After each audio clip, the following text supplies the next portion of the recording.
আজ করেছিলাম একটা খুবই জনপ্রিয় রান্না, ভেটকি মাছের পাতুরি, সেটাও আবার কলা পাতায়। যাই হোক, প্রথমে কলা পাতাগুলোকে একটু আমি সেঁকে নিয়েছি আগুনে।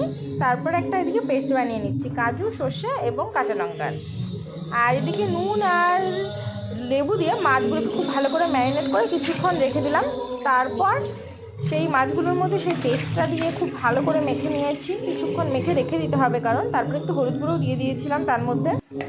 ব্যাস, হলুদ গুঁড়ো দেওয়ার পরে খুব ভালো করে ম্যারিনেট করে খানিকক্ষণ রেখে দিয়ে, চাপা রেখে দিয়ে, তারপরে ওর মধ্যে কলাপাতাগুলোর মধ্যে এক এক করে একটা করে মাছ এবং একটা কাঁচা লঙ্কা, একটু ঝাল লাগার জন্য যার দরকার খেয়ে নেবে, চেরা কাঁচা লঙ্কা, আর উপর দিয়ে একটু সর্ষের তেল আমি দিয়ে দিয়েছিলাম, যেটা দেখাতে আমি ভুলে গেছি। তো তারপরে তোমরা একটু দেখে নাও খুব ভালো করে কিভাবে আমি মানে কলা পাতাটা ভাজ করছি। এই ভাজটা কিন্তু ঠিক পদ্ধতিতে না করলে সব মশলা বেরিয়ে যাবে। আর খুব ভালোভাবে ভাজ করে তার সুতোটা তোমরা ভালো করে দেখে নিও আমি কিভাবে বেঁধেছি। সুতোগুলো এক এক করে সব মাছগুলো এইভাবে আমি রেডি করে নেব। মোটামুটি আমার ছিল 6 পিসের মতো মাছ।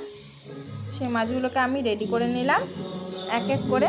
একটু বাড়তে একটু টাইম লাগছিল আমার, অবশ্যই একা হাতে করা, তো একা হাতে ভিডিও করা, তারপরে সেটা আবার রেডি করা রান্নাটাকে, তো জন্য একটু টাইম লেগে গেছে। যাই হোক, তারপরে আমি কড়াটা ওইদিকে বসিয়ে দিয়েছিলাম এবং সর্ষের তেল কড়াতে দিয়ে দিলাম। সর্ষের তেল ফ্রাই করব আমি এবার এই সব কলা পাতার রেডি করা মাছগুলোকে তেলের মধ্যে ছেড়ে দেব।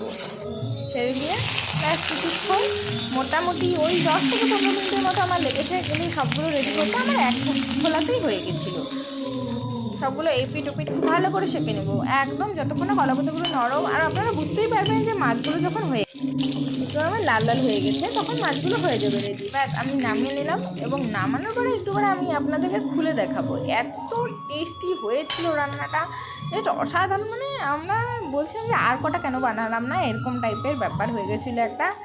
আমি খুলতে পারছি না, এত ধোয়া উঠছে, তোমরা দেখতেই পাচ্ছ, একদম প্রচণ্ড গরম।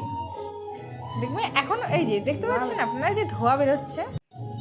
তারপর আর এটা গরম গরম ভাতের সাথে লঙ্কাটা একটু ডলে খেতে জাস্ট অসাধারণ। তো রেসিপিটি কেমন লাগলো অবশ্যই জানাবেন এবং ভালো লাগলে